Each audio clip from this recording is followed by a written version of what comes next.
Hi, Year 11, this Mr. Azapadi with another lesson in the Christianity unit. This is going to be our last lesson before half term. I hope you're all well and well done for all the work that you've done so far. The title today is How Can I Summarize Christian Eschatological Beliefs? Now, actually, when I say that's the title, you don't have to write down that title, because I'm going to give you all these slides that you can just have. You can print them off or however. And then the task is basically just going to be to produce a summary of this information. So to pick out the key information that you need to know. So yeah, I'll just go through these slides and then I'll talk to you about what you need to do at the end. But for the time being, all you need to do is listen to the video. It'd be good if you can print out the slides and have them in front of you. You might want to add a few notes if there's any extra things that I say that are important. But yeah, just listen and take in the information, and then there'll be a task to do at the end. So yeah, obviously we need to know what eschatological beliefs are, and you can see those two things. The end is near, and then a kind of comedy picture. Jesus is coming, look busy. So what's eschatological all about? Well, that should give you some indication. It's about this. Eschatological beliefs are beliefs about the end of the world or the end of time. What's going to happen at the end of the world? Because Christianity is interesting religion in the sense that, in a way, Christians, there are two things in the future that are important to Christians. In one way, the thing that we've looked at already, which is what's going to happen at the end of their life, is important to Christians. So heaven, hell, purgatory, all those kind of things. But also Christianity has this belief in that there's going to be an end of the world, and one day Jesus is going to return at the end of time and bring the world to an end. And there is a bit of a conflict between Christian beliefs. Some Christians focus more on the end of time and some focus more on heaven and hell, and we'll talk about that today. So as well as eschatological, which means to do with the end of time, a key word in Christianity is Parousia. That's a Greek word that you find in the New Testament of the Bible. It means the second coming of Christ, when Jesus, according to Christianity, is going to come back to the earth. So Christians believe that at the end of time, Jesus will return to the earth, raise people from the dead, and judge people. You see this in the Apostles' Creed. He will come to judge the living and the dead. It says that in the bits about Jesus in the Apostles' Creed. And if you remember, the Apostles' Creed is a kind of list of key things that Christians are supposed to believe. Here's a quote from the Bible. For the Son of Man is Jesus, that's a word that Jesus uses to refer to himself, is going to come in his Father's glory with his angels, and then he will reward each person according to what they have done. So people will, at the end of time, Jesus will return, and people will either be rewarded or punished for the things they've done. That is the idea in Christianity. Now, obviously, this gives some kind of you can see some kind of conflict with the beliefs about heaven and hell, because you get this idea, well, are people going to be judged when they die, or are they going to be judged at the end of time? Which one is the case? And Christians kind of tend to combine these two ideas. The final book in the Bible is the book of Revelations, quite strange and different to other books of the Bible. The final part of the New Testament, it contains descriptions of what will happen at the Perusia, what's going to happen at the end of time. The book gives quite a frightening picture of the end of the world, predicting that the Parousia will be preceded, that means before it will come, great conflict and suffering.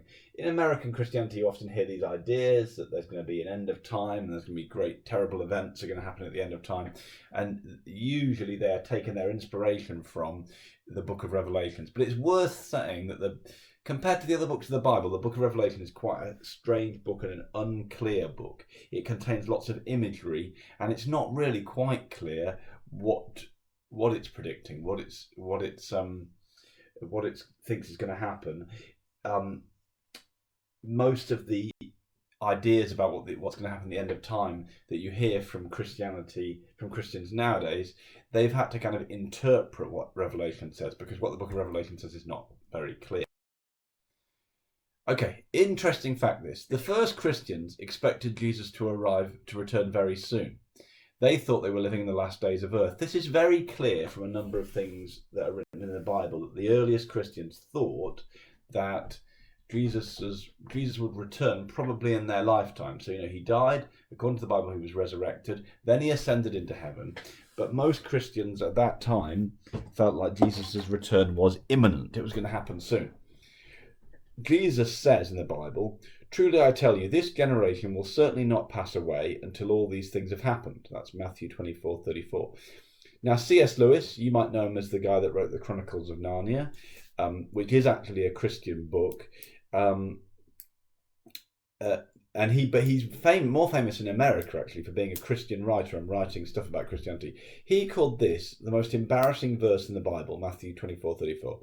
Why is it embarrassing? Well, because what it means is, what it seems to mean is, this generation, that means the people alive then, when Jesus is speaking, will certainly not pass away. So that seems to suggest that the people who were alive when Jesus was alive will not have died, or at least they won't all have died by the time these things have happened. That means he's talking about him returning. So that means that the people writing the Bible, and it seems maybe Jesus, if he really said that, expected that he will return before all of his followers has died. But now it's been like more than 2,000 years since, and he hasn't returned. So there's a problem for Christians. And, so clearly that expectation did not happen.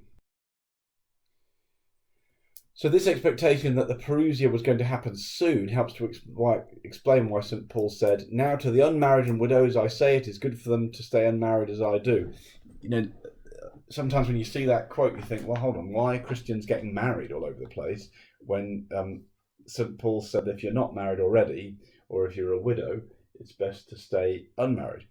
Well, today, often people think that's because St. Paul believed the Perusia was going to happen soon, so there's no point getting married and starting a family now, because it could be within the year that Jesus will return and the world will end. So what's the point? It's better to just go out there and try and spread the message of Christianity. So that gives some context to why St. Paul said that, and why Christians now, who know that the Perusia is not happening anytime right now, why they don't necessarily follow that idea.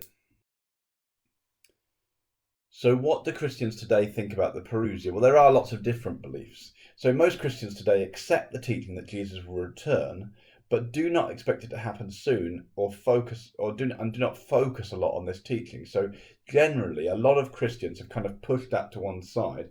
It exists as a belief, one day Jesus will return, but they don't think about it a lot. For these Christians, living a Christian life is more important than speculating about how the world will end. So the focus is much more on living a Christian life now. In some cases about getting to heaven when you die, not so much focus on the end of the world. Though for lots of people, Christians, the expectation that will happen one day is still there. Some liberal or progressive Christians reject the idea of a literal second coming of Jesus. So there are some people very liberal, very progressive, non-literalist interpretations of the Bible who say, no, this is probably not something that's really going to happen. Roman Catholics believe that there are two judgments of God. So they've kind of combined the idea of heaven, hell, and purgatory, and then the idea of the last judgment. So first is the particular judgment. That's the judgment of each individual when they die, and that's when people will go to heaven, hell, or purgatory. Secondly, the last judgment is at the end of time, and everyone will be raised from the dead, reunited with their body, and they'll be judged again. It kind of an odd idea, because obviously the judgment won't be any different because you haven't done anything different in your life on earth. Your life on earth is finished. So they believe that the body we receive will be a new perfected body like the one Jesus received when he was resurrected. After the final judgment, Jesus will create a new perfect earth for those that are saved to live on. So eventually the idea would be that, and again, it's complicated. Different people believe in this in different ways, even within the Catholic tradition. But the general idea is that after the last judgment, then people will actually live on earth, but it will be like a perfect earth. Jesus will make the world perfect again, making it up for what happened at the fall, where the world went bad, making it back into a perfect earth, and everyone who is saved will live there. So you can see there's a bit of an odd thing here, because Christians often talk about living in heaven forever, but there is also this belief amongst many Christians that perhaps after Jesus comes back, the people who are saved, who would have gone to heaven, will be actually living on earth forever. Now, some Protestants, not all, but some have this belief that actually our main focus should be the life after we will live after the Parousia. They argue that when Jesus talks in the Bible about how to get to the kingdom of God, which is often taken by some Christians to be talking about heaven, they would say actually he's not talking about heaven, he's talking about the world that will be created after the Parousia, not about heaven. So for some Protestants, they go back to the Bible and say, hold on, Jesus wasn't really talking about heaven, he was actually talking about the world to come, the world that he will create when he comes back to earth. Some who push this point particularly strongly actually don't believe that people will go to heaven at all. There are some who think that actually there'll be a thing called, what they'll call soul sleeping. So actually when we die, nothing happens to us for a long time. We're just kind of asleep.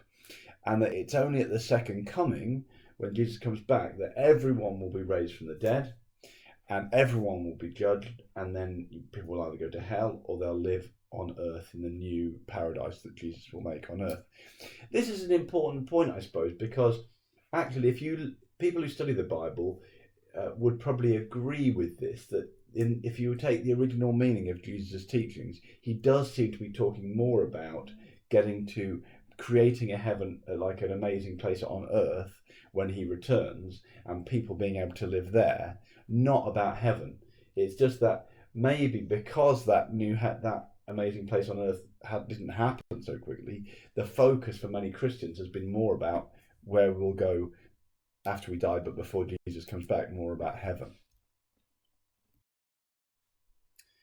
Now, some Christians today, particularly in the USA, have developed complicated ideas about what happens at the end of the world. These ideas are based on interpretations of the book of Revelations, which we mentioned before.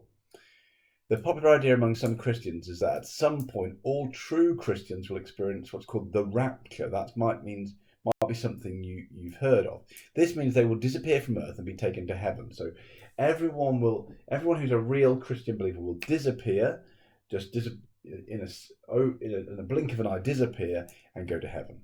According to the theory, there will then be a great conflict and suffering on earth, a time of great conflict and suffering. There will be a battle between people left on earth who have decided to become Christians and the forces of evil. At the end of this time of conflict, Jesus will return to earth and establish the kingdom of God. So this idea of the rapture has become very popular in American culture amongst Protestant Christians in America, and it's become part of American popular culture. I've got a couple of links which I'll put below. One is for a film called Left Behind. So in America, there's this series of novels written by these people, Tim LaHaye and Jerry B. Jenkins. They are basically telling a story of the future, but using their beliefs about the rapture to tell the story. And it basically tells how at one moment lots of people disappear from the earth and lots of other people are left, and it tells the story of the people who are left and their struggle during that time of conflict. It's quite interesting. You'll see that if you watch the trailer, you'll see basically an airplane is flying, and suddenly, lots of people on the airplane are just gone and their clothes are just left there because they've been raptured and taken up to heaven. In the other clip, you'll see it's kind of from a US prank TV show where they basically play a prank on someone who believes in the rapture, and they pretend the rapture's happened. It's actually quite distressing for the person because she thinks that she hasn't been taken up to heaven. So, and for people who have that belief, there's this idea of there's a bit of an anxiety, I suppose, that's expressed in that video about how do you know if you're being a good enough Christian to be taken up in the rapture? Because the goal is to disappear in the rapture and go to heaven, so you'll miss the big conflict on earth. And so people are worried about not making it. That's the idea of the rapture. It's, there are some forms of Christianity where you never hear it, like Catholics don't talk about it, lots of people don't talk about it, but in American Christianity, it's become quite a popular thing to talk about. Now, the thing about the rapture is that if you read the book of Revelations, you wouldn't probably on your own get that interpretation. They've had to do a lot of work to interpret what they think will happen in the future based on the book of Revelation. Because like I said, the book of Revelation is not very clear in what it says. It uses lots of really symbolic language, metaphors and so on. And so it's not quite clear what it's saying. They have just interpreted the book of Revelation. Now, this is the quote that's most usually used to support the rapture.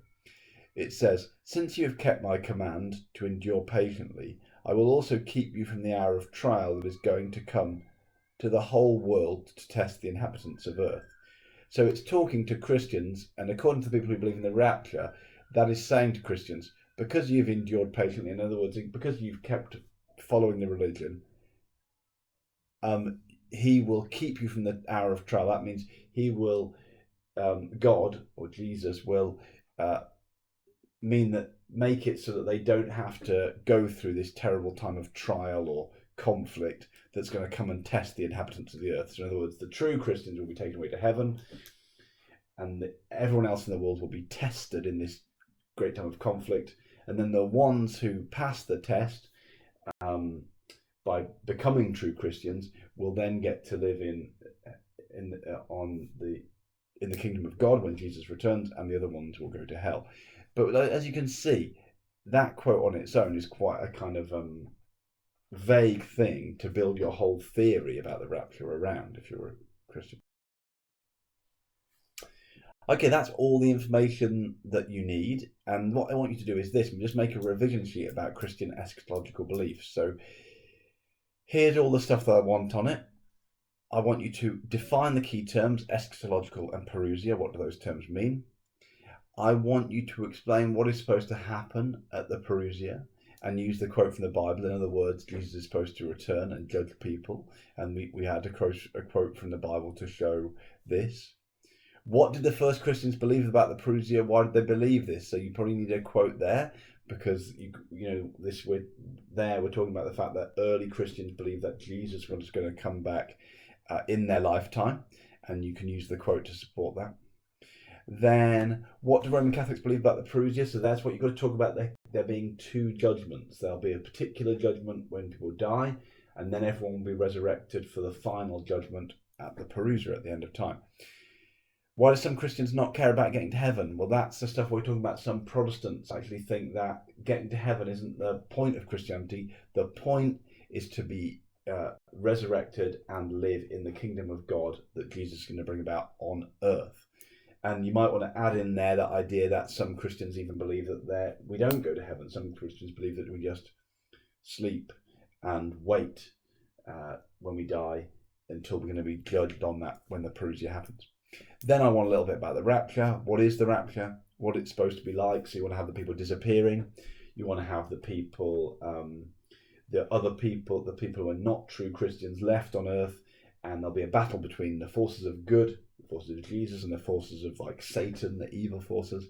And depending on which side you choose, that will determine what happens to you when Jesus returns. And then write down and explain the quote. What is that quote that we just looked at? What's it saying? How is it used by some people to justify belief in the rapture? It's worth saying at that point as well that,